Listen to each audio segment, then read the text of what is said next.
Hey everyone, welcome back to my channel. My name is Haley with Haley Stitches, and today I'm going to show you 9 quilting tips and techniques that every quilter should know.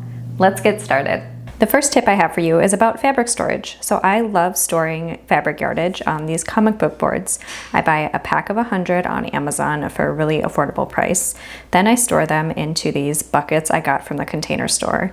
If you want more details, check out my fabric storage video in the description below. Tip number 2 is about ironing. Many irons have a steam function, but you have to put water inside. And I find that my iron likes to leak, and I really don't like keeping water stored inside my iron. So a quick solution for this is to get a water bottle and fill it up with water. Instead of storing the water in your iron, just spritz the water directly onto the fabric and then iron the wrinkles away.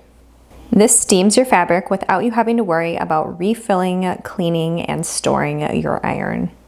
Tip 3 is all about ruler slippage. So if you're anything like me, you have rulers that love to slip. The rulers I have don't have any grips on the back. So I invested in a couple non-slip grips for my rulers.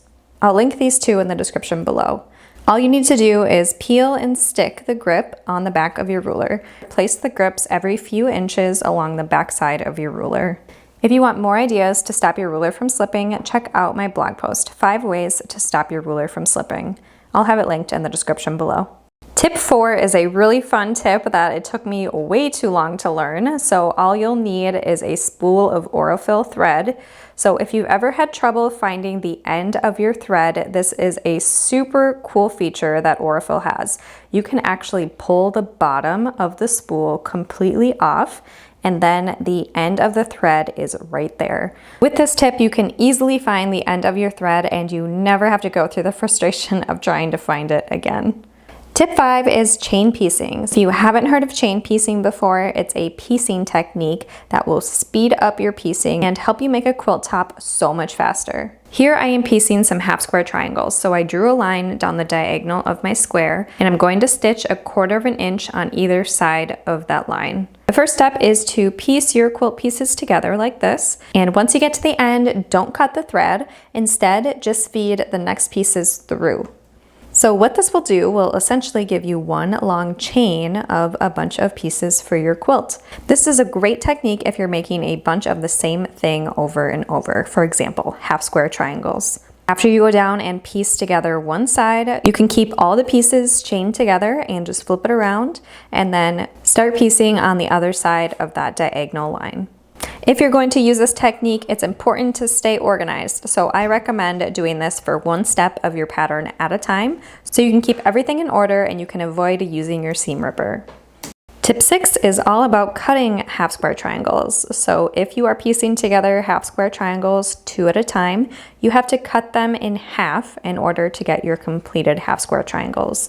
So for this, you'll want to line them all up on a line on your cutting mat, and then you'll cut all of them at the same time.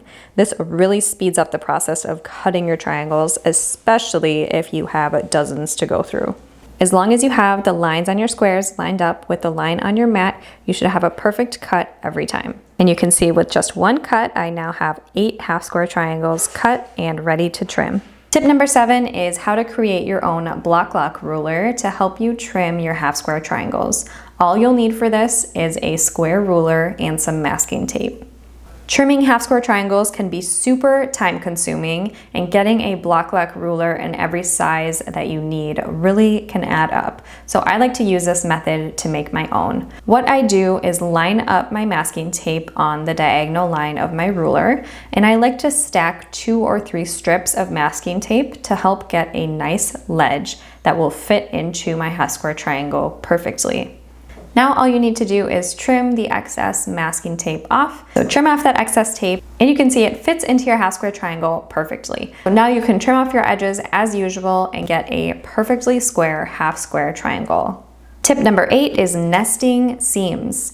So this will help you get those crisp corners when you sew your rows together. What you'll want to do is press one row to the right and the row below it to the left. This will help your seams fit together or nest in order for them to line up perfectly. So if you kind of wiggle your fingers, you'll feel the seams fit together. After I've sewn the rows together, you can see all of these squares line up perfectly, and it gives you a really great finished look. And the last tip is to help you reduce your fabric waste when you're snowballing your corners. You line up the smaller square with the larger square and draw a diagonal line. Typically, you would just stitch on this line and then trim 1/4 inch away.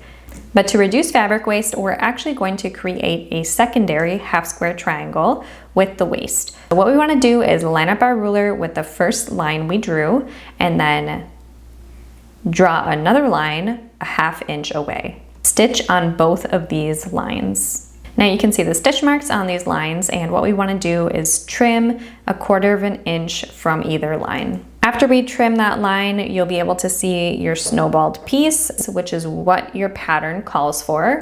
And then you'll also have this secondary half square triangle. So you can press this half square triangle and add it to your scrap bin and use it for a project in the future. Thank you so much for watching today's video. I hope you learned something new. And if you have a quilting tip or technique that you want to share, let us know in the comments below. If you liked today's video, please give it a thumbs up. And if you want to see more videos just like it, please subscribe to my channel. I'll see you all next time. Bye.